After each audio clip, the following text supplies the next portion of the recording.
Good evening, everyone. We're happy to welcome you to tonight's program with Michelle Young, author of The Art Spy, which has a beautiful color, which is not just a wonderful book, but also has a beautiful cover.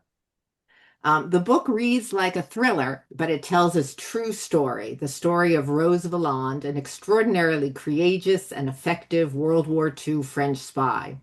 And as we'll hear from Michelle, Rose's story goes to the heart of profound questions about World War II and the Holocaust, such as why was art so important in Nazi ideology?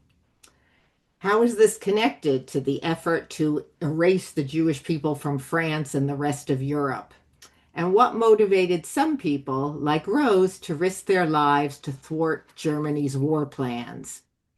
This program is sponsored by Addis Israel in Washington, D.C., and Congregation Bethel in Bethesda, Maryland.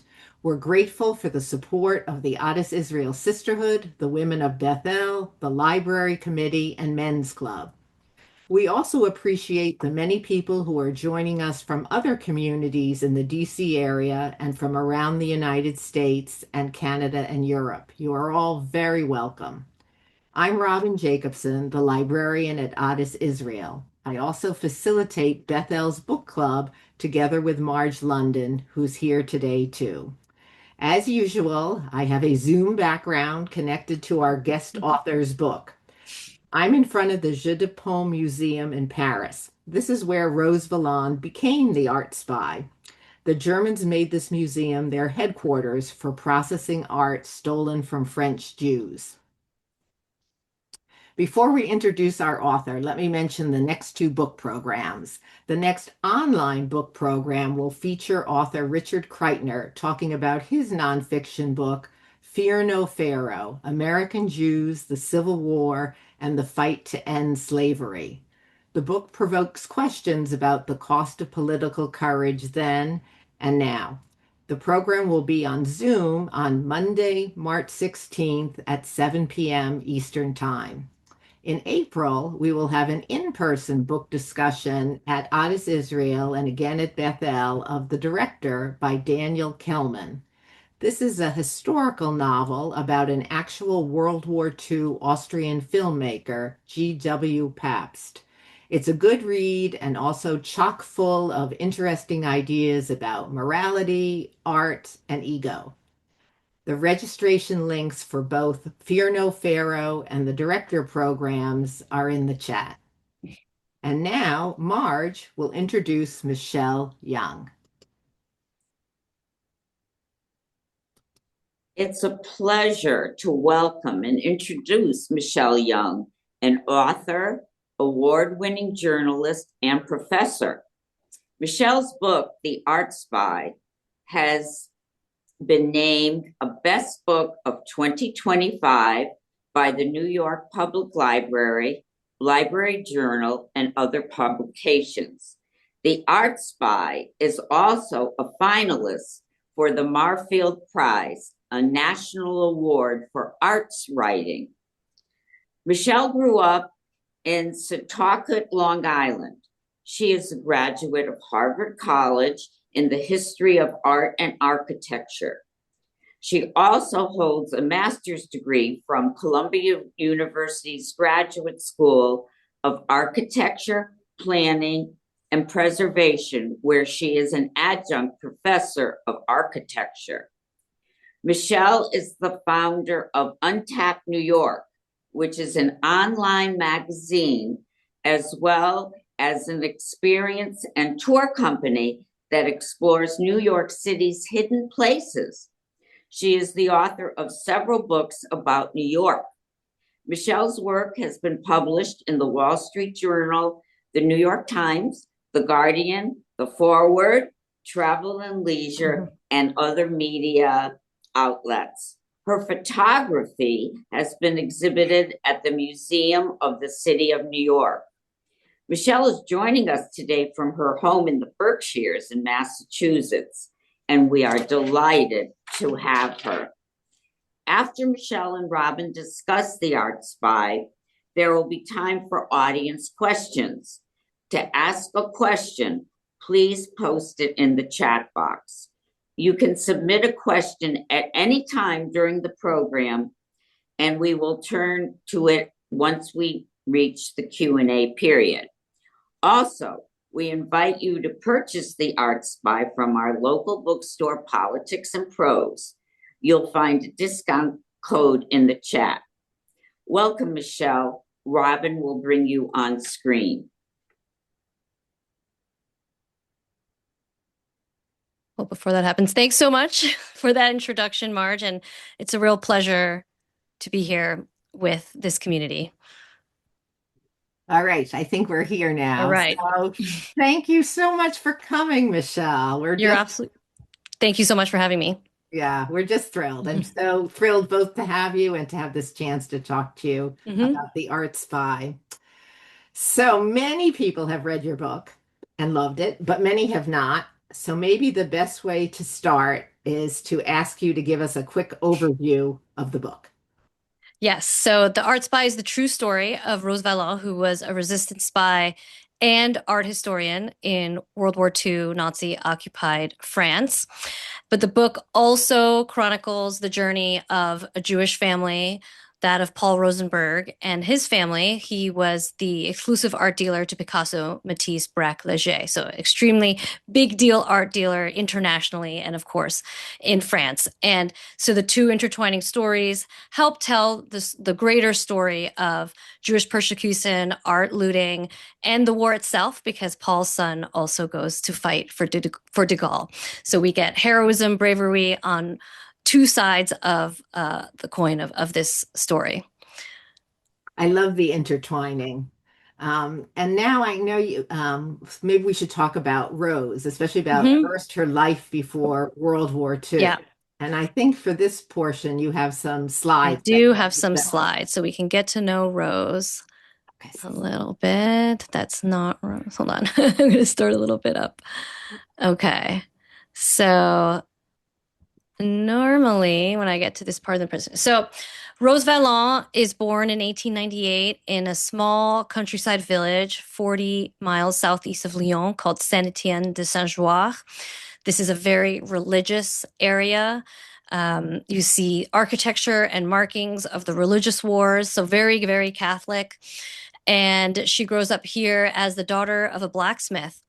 And she has a very unlikely rise to the pinnacle of the arts world in France because she has a mother who is dedicated to her education and applies for better and better schools for her to go to. So unlike many other Gilded Age mothers, whether in any country, even in America, it was very unusual for this time for a mother to want her daughter to be educated. I always give the example that Edith Wharton's mother was horrified and did not want her to be educated at all. And I discovered Rose in a book called Goring's Man in Paris about Hermann Goring's personal art dealer, and was shocked that I hadn't heard of Rose because I had been reading exclusively World War II female spy books for many, many years. And so the first thing I did was actually show up in this hometown. So this is before I had a book agent, before I had a publisher. And I always go in person. This comes from my journalistic, but also architectural urban planning side. You get a lot from just being in a place. And I didn't have any agenda here. I didn't have any meetings set up. I just wanted to get a feel. Is there a story? And the first thing I discovered is there is a place named after Rose Valland in her town, Place Rose Valland, Plaza Rose Valland, but it is the parking lot of the post office. And the town hall had very little to tell me either, but they said, here is the phone number for a woman that's the president of the Rose Valland Association in town. So I held on to that piece of paper like gold. I would check it every few months to make sure it was still in my filing cabinet. And once I was ready to begin the project, I connected with that woman who really opened the doors to a lot of the sources that I was able to uncover and speak to for the book. I did find Rose Valland's house through some effort because the town hall did not know where her house was, but it's actually literally like kind of across the main plaza. So this is the home in which Rose grew up, friendly stray cat. I was pregnant with my second daughter on this visit. And this is a zoomed out picture of the home. So on the left side, that was her father's iron forge, where he was repairing wheels and hoofs for horses and you name it. And he had come into that business because it was actually the mother's family's business. And so this gives you a sense, this was a very matriarchal driven family. I can't even tell you that there's a photo of her father, but there's plenty of photos of all the women lined up in multiple occasions. And so that gives you a sense of like kind of the strength of character that her mother was, and Rose as well. She's also buried in her hometown. And so this is the Valland family vault. And there is a little plaque there for her on this on the vault put there by the Rose Valland Association that I mentioned. And some childhood photos. So this is Rose as a baby. And in her teenage years, she gets sent off to boarding school. First, not too far away, like 15 kilometers, but then further and further away. So she spends her high school years in Grenoble. This coincides with the exact years of World War I. So as the city is being transformed into an armaments hub, she is studying the arts there and other subjects and does very well there and gets accepted into the École des Beaux-Arts in Lyon, so an arts school for fine arts. And she also does extremely well there. She wins awards from the school level all the way to the national level. And then she applies for the École des Beaux-Arts in Paris. So that would be the equivalent of kind of a postgraduate ish degree. But of course, this is the pinnacle art school in France. And so this is Rose during the 1920s. When she goes to Paris, she's living in what they call the chambre de bonne, which used to be the maids' quarters, converted in the post-war time period, post-World War I, into very cheap housing for the flurry of students that came to live in cities and to get educated. This is slightly out of order. Why did I want to talk about him? Okay, so Rose's personal life. This is some of the members of her family, as I mentioned. But what I want to note in this photograph is the boy cut that she has. So in the 1920s, she's experimenting with her identity, with her style. She is not out, but she is closeted lesbian during this time. And in the late 20s, she meets the love of her life, this very beautiful woman named Joyce here. Joyce is half German, but born in Britain, is raised in both countries, and then is sent to Paris to attend finishing school. And coincidentally, one of my discoveries was to really figure out their relationship, what was going on. There was almost nothing known about that. So one of the things I uncovered is that Rose was Joyce's French teacher in this finishing school. So she graduates from the École des Beaux-Arts, Rose.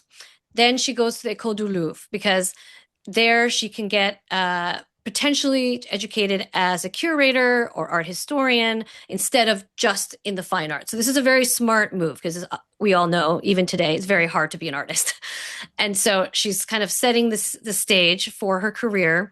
And at the same time, she starts to take classes at the Sorbonne, the École des Hautes Études, which is a very, very prominent school, and other places. So equivalent, by the time she graduates, she has multiple master's degrees. It would be the American equivalent.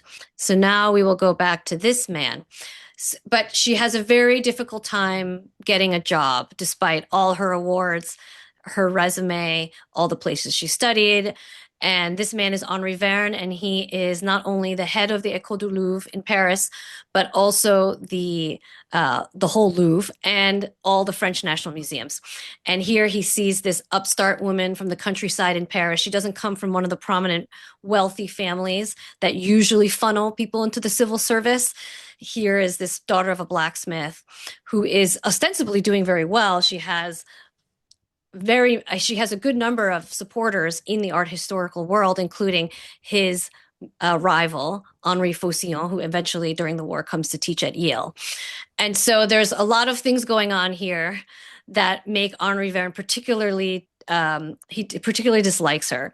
And so he gives her a very bad grade on her thesis, claims that it's not art history at all. Funny enough, that's what professor at Harvard told me for my thesis. And so I identified with Rose. And so she ends up taking an unpaid job at the Jeu de Paume Museum, the photo behind, Robin because he also thwarts any job applications that come his way. So of course she's not going to get a job at the Louvre because he's in charge there, but any other place she applies, and she applies everywhere, he sends kind of when they ask for a recommendation, he sends like long, nasty commentary about why she shouldn't be hired. And so it's a very difficult start to her career. It's the beginning of the 1930s. She takes an unpaid secretarial job at the Jeu de Paume Museum, which is an international modern art museum, which is not super prestigious. It's kind of very much in the cultural moment. So their openings are star-studded media events. But in terms of art history practice, if you graduated from the École du Louvre, you wanted to work in the Louvre and probably, let's say, the Department of Paintings or Sculptures or something prestigious. So she's taken a non-curatorial job that's not paid, and she will struggle there in that museum unpaid for more than 7 years when the war breaks out. So I think I'll finish. Oh, yeah, another picture of Joyce. And then this is a photo of the Jeu de Paume during the time period that we are talking about. And so here they're doing an exhibition on Danish art. They would do exhibitions by country. And now I will stop the share if I can. Yeah, That was great, Michelle. Thank you. sure. Love those photos. So we left poor Rose Valland at the Jeu de Paume, and she has this unpaid position. So how is she supporting herself? Yeah, that's a great question. And that was a question I had too. So I've tracked down her multiple jobs. I call it in the modern day term hustling, which is what she was doing. So she was teaching French, as I mentioned, but she was also teaching in art schools. She was giving tours of art museums, not just her museum, but other museums. She was a freelance journalist. She wrote for Le Figaro and other French publications, even won journalist awards for that work. And one curious thing that I did spend quite a lot of time digging to is that her name appears in the provenance of several paintings. There's like a Leger painting at the Guggenheim. There is a Juan Gris painting. And initially I thought maybe somehow through art restitution or something, it had passed through her hands. But I reached out. One of those paintings is in the Juan Gris painting is in the Cleveland Museum of Art. And they said, no, as far as we know, I spoke to the provenance team and that it did pass through her hands. And so I realized at that point that she had actually been also working as an art dealer, an art middleman. And it makes sense. She was meeting all these artists, all these patrons and people through her work in the museum and taking advantage of that. So she actually sold a painting directly to the Guggenheim, which I thought was amazing.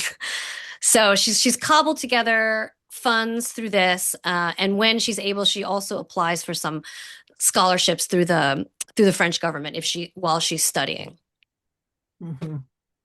Yeah, I have to admire her even Yeah. before World War II. But let's turn to World War II. Yeah. Your book makes it very clear that for the Germans, stealing art was not just about randomly looting whatever treasure they happened to come across in the chaos of war. Art was very significant in Yeah. Nazi ideology. Would you talk about that? Yeah, it was very important for me to set that stage and to show that this was a very concerted looting effort that was part of the ideology and that began way before World War II, in fact. And so when they entered the countries they occupied, they were ready. They knew already, they had lists and reports and had sent secret emissaries into these countries to list everything they thought belonged to them. And there are a couple of reasons. So we probably should start with Hitler, which is why there was this obsession with art for the Nazi Party in the first place. And he had dreamt of being an artist, had been rejected from the Vienna fine art school twice, was very bitter, spent a period of homelessness in Vienna. And that's where he begins to formulate his extremely virulent anti Semitic ideas because he looks around and he starts to believe that he's being kept out of his true calling. And he's seeing a lot of modern art and modern theater and literature, and he just doesn't understand it at all. He just doesn't have that avant garde mind. And so all this comes together. It's very disturbing to read it in Mein Kampf. And he writes about this time period. And so, when you want to kind of get a movement behind something, against something, you need to come up with like a catchy title. And so it became the title degenerate art. Modern art was degenerate, entarrte Kunst in German. And starting in the early 30s, once the Nazis were in power in Germany, they instructed the museums in Germany that they needed to get rid of their modern art within 4 years. And 4 years later, then they checked in on that and removed over 15,000 works of art and started burning them, selling them, and putting them on display. And so in the book, I talk not only about Hitler and his first curator and this background, but also this exhibition that happened called the entarrte Kunst exhibition, which was supposed to be a counterpart to a new museum that he had built, housing great German art. It turns out nobody wanted to go to that museum. Everyone wanted to see the degenerate art exhibition. So it traveled around the country for many years. And also at this time in 1930, so that exhibition is in 37. But in 1939, in the months before World War II breaks out, there is a very famous art auction that occurs. And I dedicate a chapter to that because the who's who of the arts world came around to that exhibition, that auction in Switzerland, which took a portion of all that seized art, the cream of the crop. And there was a lot of debate about whether people should buy this. So Paul Rosenberg was adamant that it should be boycotted. His quote was, "The money will come back on our heads in the form of bombs." So there were not many French buyers, but there were buyers from all over Europe, America. MoMA sent someone secretly to buy, and there's 5 paintings that they were bought that's still in the collection. Joseph Pulitzer Jr. was there. And some people said it was, if we don't buy it, it will be destroyed, which is a potential possibility. So I think here we begin to see the range of responses that can happen. You have kind of like a pure collaboration, pure greed. I just want these paintings.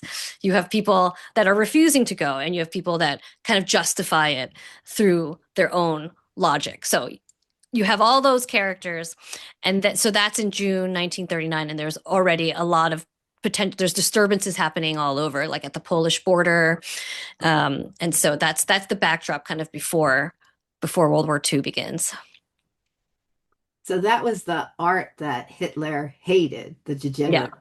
Yeah, so it's Picasso's and Right. Matisse and Dali and But then there was also art that he wanted. Is that yes. right? Yeah. Yes. So it was art that was Germanic and that would show the greatness of the culture. And wherever they went, they would try to find links. So I just read a book that's coming out about American spies in Greece. And the Nazis were there searching desperately for a link from Germany to Greece, to be able to say we were the original people here, that kind of are behind classic Greek civilization.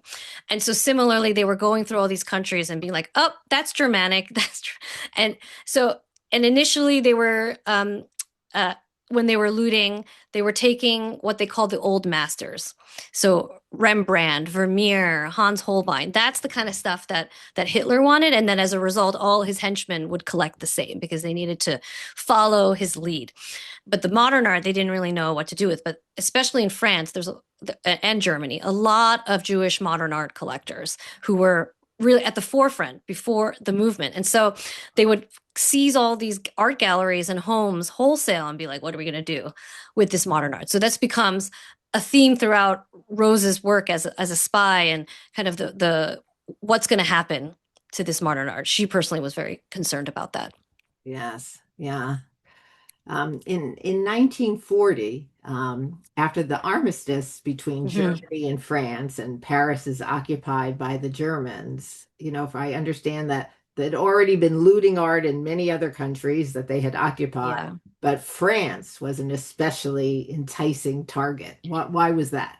Yeah, so of course there's France's place in kind of the artistic cultural milieu, and but then the scale of collection, both in the national collections and from private collectors. So, and there were, for example, a Vermeer called The Astronomer that had been part of the Rothschild family for generations, centuries, and it had never really been in other hands. And so this was among, that was the number one artwork initially that they were looking for in France, and actually kind of very, I don't know if moving is not the right word, but when you look at the index cards and the paperwork that the Nazis made very diligently for everything that they stole, this was numbered R1, Rothschild 1, and it was one of the first things to like be seized.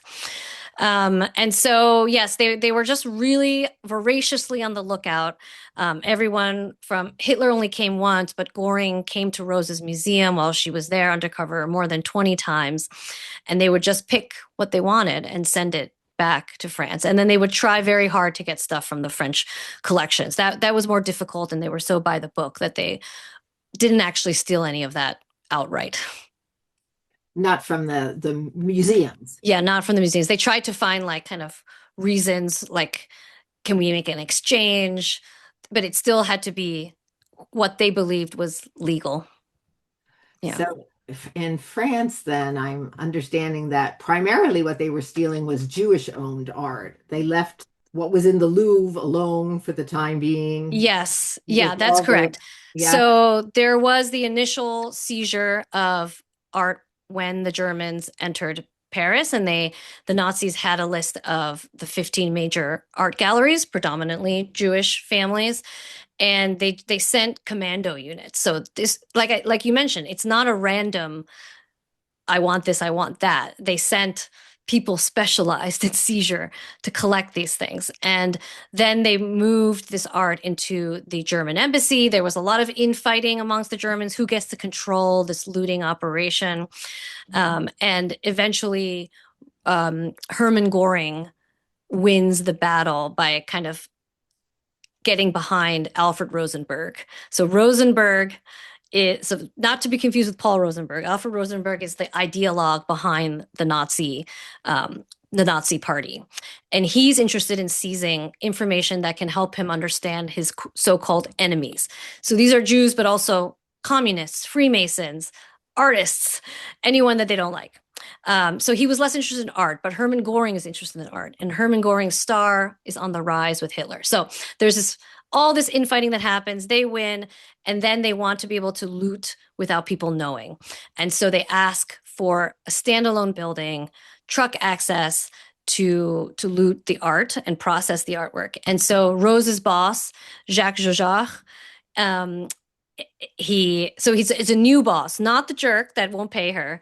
She gets a new boss who's head of all the museums and head of the Louvre, and who understands Rose's value in this whole thing. And so he suggests the Jeu de Paume Museum, and that's because partially he has someone inside who can keep tabs. So Rose, she when she describes it, she often downplays what she's done. She's just like, oh, I just, I did what I was trained to do. I made lists and lists and lists. But her job was to document everything that happened and to figure this out. Who are the players? Where is this art coming from? Where is the art going? She had to report these notes she would go to Jacques Chauchard's office every couple days and either write a report, or the secretary there would write it down. And then Jacques Chauchard was passing this information along to the resistance in London under de Gaulle. But Rose herself was also in connection or connected to the resistance within France. So there's kind of like the outside France, the inside France. Because as you know, there was like de Gaulle's government in exile, and then the people fighting within France. And so she's taking notes, she's stealing documents, copying them down. She's stealing the negatives because, like I mentioned, Nazis great at documentation. So they're also taking photographs of everything they've stolen and taking photographs of themselves, like modern day selfie style. She's duplicating keys, and she's following some of these Nazis home to figure out where they live and what they're doing, and looking for where their storehouses are around Paris. And then as the war continues, you can see she starts to figure out who everyone is. And then she becomes concerned when they start shipping the art. So she wants to figure out, where is it being shipped to? How is it getting there? And then sending this information to the internal French resistance so they can track the movements of the cargo that's going out. And eventually she gives her intelligence that she's collected to the Monument's men, particularly one man, in particular, James Rorimer, who is the becomes the director of the Met Museum in New York City. But he's the one responsible for building the cloisters, and he was a curator there before the war. So her information enables the Allies to protect the art that's been hidden away in castles and mines all over Germany and Austria. So All it's a right. little bit of a teaser of what she was doing. Yeah. So, oh, a big teaser. Well, we'll come back to James Rorimer, but Yeah. so Rose at the museum is doing all this spy work. But Hmm. what do the Germans think she's doing? Hmm. What what do they think? Yeah. Why So do they think I she's believe there? her unpaid position that we talked quite a bit about was very helpful because they just thought that she was like almost a janitor because she worked with the guards spoke French, the French guards, I mean, and like she knew how the sprinkler system worked and how the alarm system worked. And they needed someone French to liaison with those French guards and to deal with all this building maintenance that they didn't want to do. But on paper, she was allowed to stay there because the Germans and the French had to come to agreement about the use of the building. And the Jacques Chaujar got the Nazis to agree that if they took this building, there would be someone French there to make a duplicate inventory of everything that came in and out. And so on paper, her job was to do this and to protect the remaining art collection that had been stored in the basement of the museum. A lot of it had been moved out to the Loire Valley with the rest of the major art evacuation that happened as the war was breaking out, but there was still things in the garden and in the basement of this museum. So, but they suspected her many times. They kicked her out of the museum many times, but she had this other reason why she could say she needed to come back. And in addition, she wasn't the only woman in the museum. There were all these German secretaries, many of them having affairs with the art historians and other Germans. And they were very done up. And so she just really did not catch the notice of people. And I would also add that she would be what we would say now is on the spectrum. So she wasn't someone that was going to be super personable anyway. And so they just kind of dismissed her.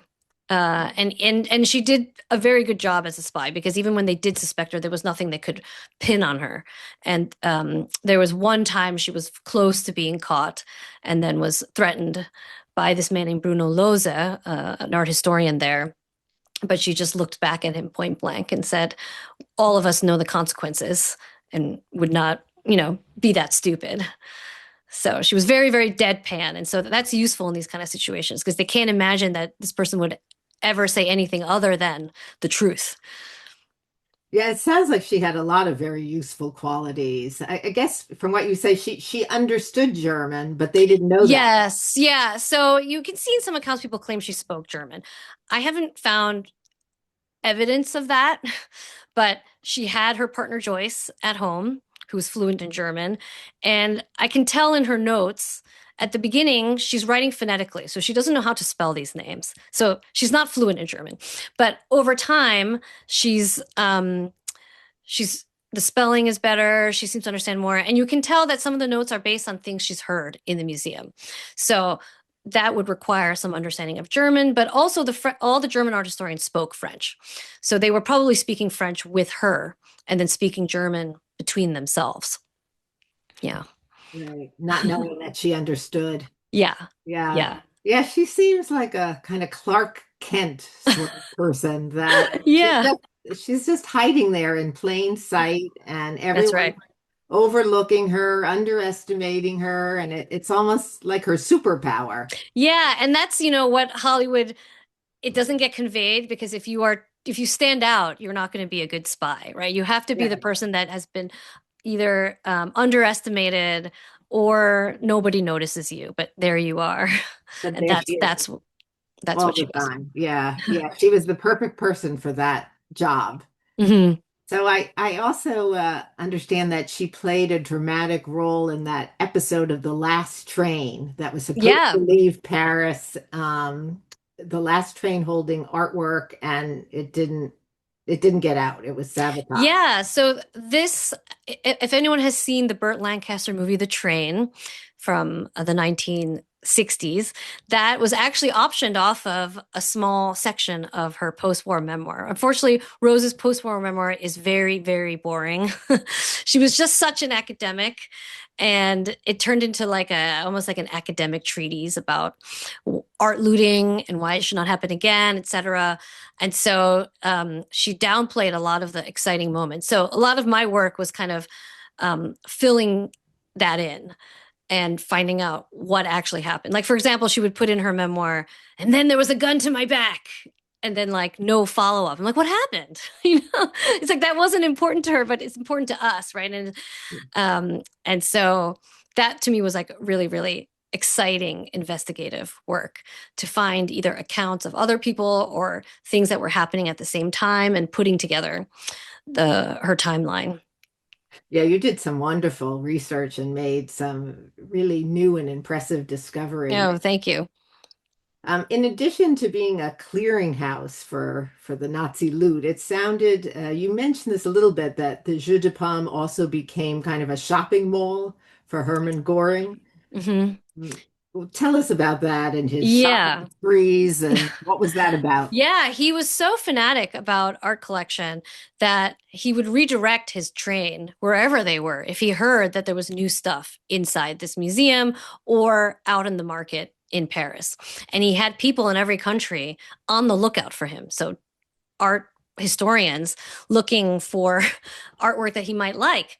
But the Jeu de Paume was the best place for him to go shopping because he didn't actually have to pay for anything. He claimed he would put money into an account that would then be administered by XYZ, but he never ever put any money in that account. Unclear if the account was even created. So he could go there and take whatever he pleased. And his first visit came a few days after the museum is taken over, and Rose is there trying to figure out what the heck is happening. And he came, he was supposed to stay for a day. He ends up staying for 3 days because there's just so many treasures. But the question for him at that time is, how can I take all this stuff and not piss Hitler off? So on the second day, he comes up with a great new plan. There will be 5 levels of priority. First choice, Hitler. Second choice, Goring.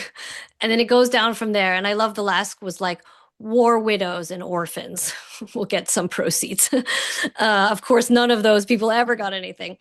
And he was voracious. He would take train loads of artwork and ship it off. And he would put them in his various homes. The main one he was collecting for was a hunting lodge called Cairn Hall, named after his first wife. And he saw that as like a Versailles of Germany. And he also claimed that he himself was the last Renaissance man. And so he thought himself very discerning. And Rose is very clear to really poke at that. She could tell that he was no connoisseur whatsoever. He was just a collector. He just wanted He was gluttonous. He wanted lots. whatever it was, he wanted a lot of it.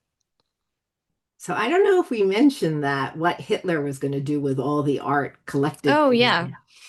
Yeah, so some of it went into his various headquarters and his homes, but a lot of it was intended for his grandest project, which was could be called the Führer Museum.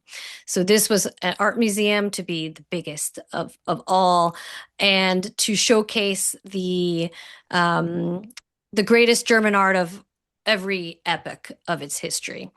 And so that was going to be built in Linz, Austria. And so the collection that he was focused on was the best. So Goring was willing to give up the best few artworks to take all the rest. So it was a convenient little deal that he had come up with. I mean, Goring's part. And then, of course, all this artwork ended up in the mines and in those castles that were intended for the Führer Museum. I see. Thinking about Rose and being a spy, sometimes Mm, I think of spies, sometimes spies have big, dramatic, one-time missions, but that is just yeah, over and done. But Rose yeah, is really playing a long game. Um, yeah. and so what did she think with all this day-to-day spying and record keeping? What did she hope would come out of it? Yeah, so she's motivated first just really to save the cultural patrimony of France. But one of the things she writes is related to the escape an escape she makes from France in June 1940, from Paris, sorry, not from France, as the Nazis are entering the city. She doesn't want to leave because she feels that she's in charge of this museum and is the only one left that understands anything about the art. And she's originally arranged to stay in the museum with her boss and his boss, the head of the whole Beaux-Arts ministry. But it becomes clear that it's a very dangerous situation, so they want all of their employees out. So this is like the last hours of the last day. And she ends up being put in charge of moving 150 museum employees on a barge from the center of Paris to the Loire Valley. And it's a treacherous journey. I loved writing this chapters, because this is a cut. It came partially from a cut chapter of her memoir. So I don't know why it was cut, but it's extremely dramatic. And she, along the way, running from bombs and all sorts of things happening, she encounters a woman who's gone mad and she's there with a stroller and there's two dead children. And she writes that it's this moment that she decided she was going to fight back in whatever way she could. And so that's the kind of the two big motivators for her to do what she's doing. And she, like I mentioned, on the spectrum, extremely hyper-focused person. And so you give her a task and she's going to take that mission very seriously. And so she basically just subsumes all of her emotions during these years. But she's used to doing it. She's a closeted lesbian. She comes from the middle class. But one of the things my husband told me when he heard the few audio records of her, he said, she sounds exactly like how my grandfather spoke. There was a way to speak, and it still is in France, especially during that time, to indicate that you're from the educated class. So she learned to speak this way. It's not how she was raised originally. And so she's kind of used to blending in and playing parts. And so one of the most moving moments was actually in I think it was a Glamour magazine article. So it's like not the usual coverage of Rose Valland, but they interviewed her because of the movie. And she went onto the set. So they filmed it in the Jeu de Paume Museum, except now, once again, there are German soldiers guarding the museum, inside the museum. The boots are clip-clopping, they're carrying guns. And she loses her composure and flees the museum crying. And she comes back the next day saying that she never loses. She's never lost her composure. She doesn't know what happened to her. And I realized that that was the first moment. So this is almost 20 years after World War II that she even addressed any of that stuff, I think, because she was so flustered by the whole experience. So that was the kind of person, right? She was. She knew how to push everything down to fulfill her mission. Yes, she was the perfect person for the role that she had. Mhm. Can you talk about the huge theft that she may have witnessed that went beyond the Mm. stealing of valuable art and treasures? What was I'm not sure if I'm pronouncing it right, the M Axiom? Oh, yeah. So, I mean, so many German agencies, Yeah. but there was the ones looking for the best artwork, right? That's what was going through the Jeu de Paume. But then they were just looting these apartments, businesses, etc., wholesale. And so once a family would be deported, then the units would go in and take everything. And so the best art gets siphoned off, ends up at the Jeu de Paume. And then everything else, furniture, linens, cutlery, jewelry. Actually, well, the best jewelry goes to the Jeu de Paume, but like that would end up under the jurisdiction of M Action, which M standard for mobile, which is furniture. And they were just moving all that stuff to like the Eastern Front. So everything, really just like the belongings, the life of these Jewish families getting loaded up onto these trucks. So she was tracking some of this stuff, and the guy in charge, Kurt von Baer, was originally in charge at the Jeu de Paume and then moved over to M Action. And then the final episode of the train about her trying to stop this last train of art. It had about 1,000 paintings, 50 sculptures, but then 47 rail cars of this bric-a-brac furniture. So that gives you a sense, right? It's like 5 rail cars of the fine art, and um, then then all the other stuff. Right. Yeah. Right. Like all the lives of Yeah. all those Jewish families and Yeah. many Yeah. Yeah. cars. You had mentioned that your book weaves together the two stories. Yeah. There's the story about Rose Valland, but then there's the secondary story about Paul Rosenberg and his family, and Yeah. especially his son Alexander. Um, why did you decide to include this family in your Yeah. story? Yes. And I did see a question pop in, and I will address that quickly before I go to that. Okay. The train came out in 1964, and that was it was actually really fun for me to follow this process because I found all the letters between her and the screenwriters, and there was intended originally to be like a sequel to it that never got made about her post-war hijinks. But regarding Paul Rosenberg, I just felt that first you have Rose in the museum, and I do think it's actually conceivably more daring to work under the nose of the Nazis for 4 years than necessarily to be, like you said, like kind of the one-off missions. All of it is dangerous, but I think we need to give credit to someone that was able to do that and not get caught also. But there's a lot of commentary that has been out there in France and other places for many years. A, she really a spy? Because there's this conception that spies are blowing up stuff, they're in the field. Well, I'm arguing that this is the field. The museum was enemy territory, and it is the field. Um, and so that's one thing. But then it was important for me to situate everything that's going on at a larger scale than just her museum in just Paris.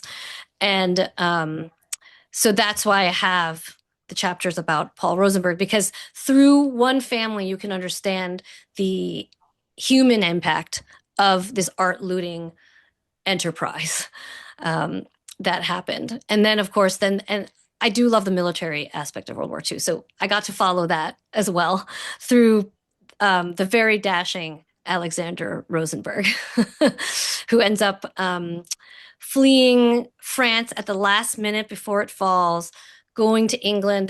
These boys get on ships. They're 19 years old. They board a ship because they're like, we need to fight this, similar to Rose, in any way we can. So they get on these ships. They don't even know where they're going. When they get on, they're like, are we going to Africa? Are we going to England? He ends up in England, where he joins de Gaulle's army and is trained in Africa, fights there, helps to liberate France, comes in through Normandy.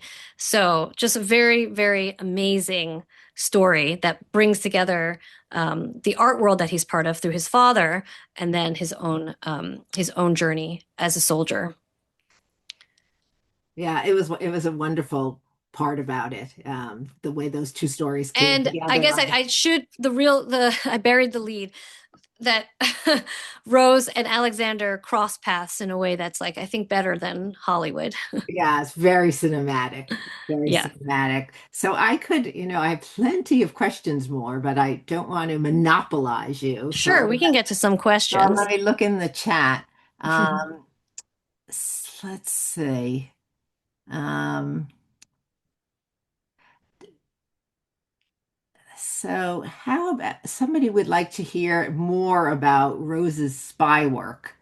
Oh, I Um, think that came before. That question came up before Right. I oh, you went already, through. okay, Yeah. okay. There is a question that did she actually consider herself a spy, Oh, Oh, or was she just trying to protect art and cultural legacy? no, she knew her. I mean, yes, she knew her information was going to the resistance, and she was ordered by her boss, who was a member of the resistance, to do this spy work. Um, it doesn't say spy. He doesn't say that, but he says, I ordered Mademoiselle Valland to stay at all costs in the Jeu de Paume Museum. And so that indicates the kind of level of risk that she would have known she was taking. And she knew where her intelligence was going. Okay. And there's another question. This is just for you. How many languages did you need to use research? Well, funny enough, I took German as my foreign language starting in seventh grade. I never knew why I selected that. So I can't say that I'm fluent in German by any means, but it was useful. I know kind of like the basics and I know some words. And French, my husband is French. So that's kind of how I got connected to this whole French history portion. And my French is pretty good. It can always be better, but I was able to do some interviews in French because there are people in France that don't speak English almost at all. So had to navigate some of that. And then, of course, all the documents are in predominantly in French Right. and German. So that was painstaking, but fascinating work. Okay. And There's oh, go ahead, Marge. well, there was another one. Did Rose do anything to save any Jewish people? Art Mm. dealers? Did she coordinate any attempts to save people with other members of the resistance? I don't believe she was directly involved in that. But post-war, she worked closely with a lot of Jewish families on the restitution of their paintings and their artwork. And there are many, many letters that I've read from Jewish families, from the Rothschilds to who were just extremely grateful for her continued dedication. And one of the questions I get a lot is, why don't we know more about her? Why haven't I heard of her? And I believe it's partially because of her continued dedication to this cause. She stayed in Germany for 8 years after the war, working for art restitution as a monuments officer. All the other people came back and took prestigious jobs. And by the time she came back, it was the Cold War. Here's this woman still talking about Nazi looting. Didn't we already get everyone at Nuremberg? No one wanted to talk about this anymore, but she was still talking about it. And so she became a bit of an inconvenient witness, especially for families who had collaborated. And those families kind of went back into power. And, you know, those names in French society persist. So, you know, my in-laws know some of these people's names. You know, they don't know them directly, but, you know, they're in the same country clubs there. And this summer, I saw one of the collaborationist dealers' relatives in a French hotel with Sarkozy. Oh, Walking step by step, you know? So it's like, it's hard. I think it's in America, it's kind of hard to imagine like such entrenched powers that persist over 60, 80, 100 years. But that is French society, like English society, is just a very old one. So, and in some cases, she was deliberately silenced. So she had been, they had someone, the publisher or whatever, removed all the books of her memoir from the bookshelves. And she sent then letters to all the libraries all around France, of which she saved every copy of those letters, offering the book for free. She wanted to mail it to them. And then I found a letter through a researcher friend in France where she says that the ambassador to Germany, the French ambassador to Germany pre-war, Ponce, a very, very famous politician, actually personally warned her not to write the sequel of her book. So there was just people in power that didn't want her to tell this story anymore. And so by the time she died, there was just like a few people at her funeral. Oh, yeah. oh, And maybe that's why it's the post office parking lot that's named after her. Yeah. Than something Yeah. more impressive. There's Yeah. a question in the chat about Rose's great love, Joyce, Yeah. and that I'm sure that they were a big support to each other, but Mhm. their lives were more dangerous because of each other. Yeah. Could you Yeah. speak to that? So I spent 3 months pretty much exclusively researching Joyce because when you're looking at someone who's not a public figure, they don't have documents in an archive or a government repository about the work that they did. And if you look on Wikipedia today, I would actually like someone who works in Wiki, if anyone is one of those editors, to change this and link to me because it still, as last time I checked, says that Rose and Joyce met after the war, but they knew each other since the late 1920s. And so I had to really search for her through the most boring documents you can find. So if someone existed, they have potentially maybe employment documents, but ID cards and things. And this is how I started to place when they started to live together, where they might have met. And one big clue was that she had worked for the US Embassy before the war. So the National Archives actually had amazing material. And regarding the danger, yes, there was many levels of this danger because Joyce was actually an enemy alien as a British citizen.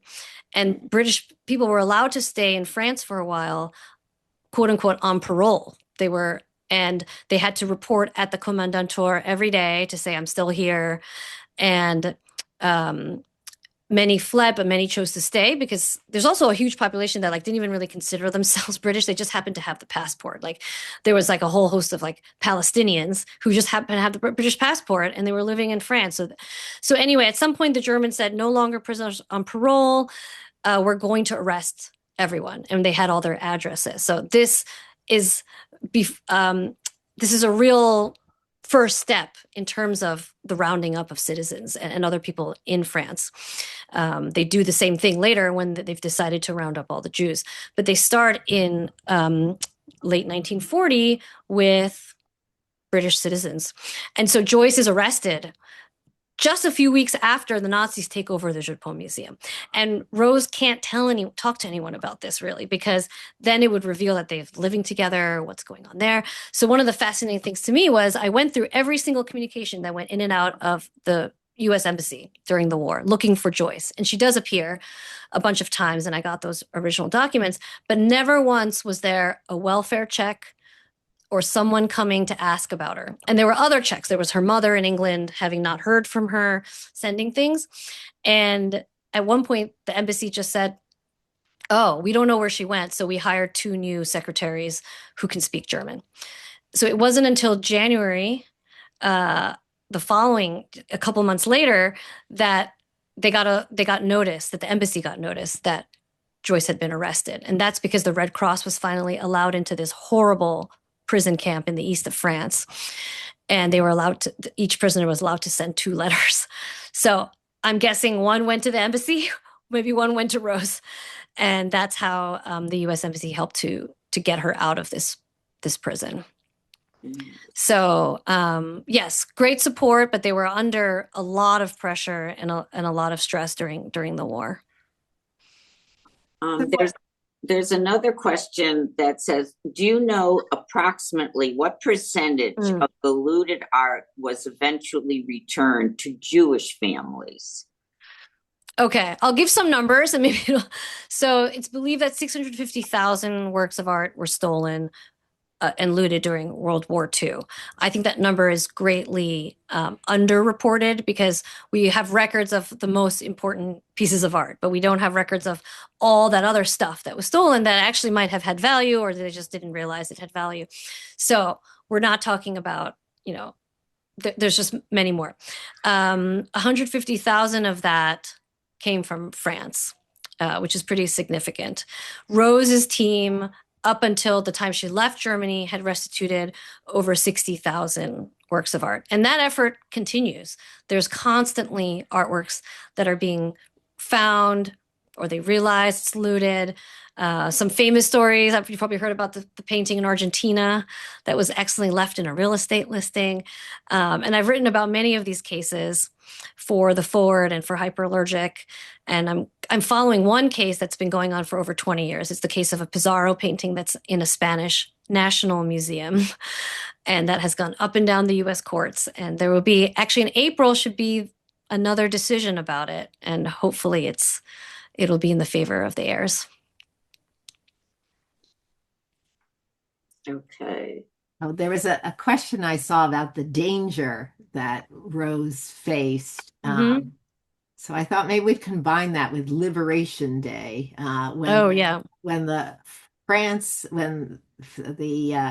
regained Paris in August 1944. This is a fabulous day for the French, but a very dangerous day for Rose. Can you talk about that? Yeah. So Paris is liberated, but it's not a stable place, right? It's liberated because there's been a surrender, but it's not like everyone has realized, and there's, snipers and everything. So it's a very, very volatile situation that's going on. actually, the scene behind you is kind of where, of course, this all takes place. So next, in front of the Jeu de Paume is the Place de la Concorde, right? And then on the other side, where all those arches are, that street is the Rue de Rivoli. So the Rue de Rivoli is where all the German headquarters, military headquarters are. And you also have the head of the military in Paris, von Choltitz. He's in a hotel there. And so the final battle takes place there. And unknown to Rose is the fact that the Germans have said that the Jeu de Paume would be the last. Basically, it can be destroyed or taken over for defense purposes. And they've put up guard towers and things, and she's inside again on orders, but to stay there to protect the art. She's sleeping on a straw mattress. She's got 2 French guards with her, and that's it. And the guy, there's like in the guard tower, there's someone pointing a gun at them because they don't exactly know who they are and what they're doing in this museum and what's in it. And so that is what's going on as the battle is happening on the street, and she's there during the final battle.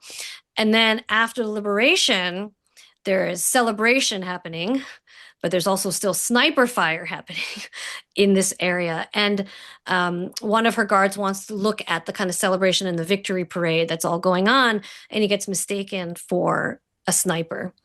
And so a shootout occurs. He manages to get down, but now the mob, who's looking for collaborators and wants to execute them on the spot, breaks into the museum and kind of demands to know who she is and why is she protecting this stuff in the basement, not letting people down there. So that's when the gun gets to her back, and I won't reveal what happens unless you've read the book. But yeah, that kind of gives you an example of some of the dangers that she was under. And yeah.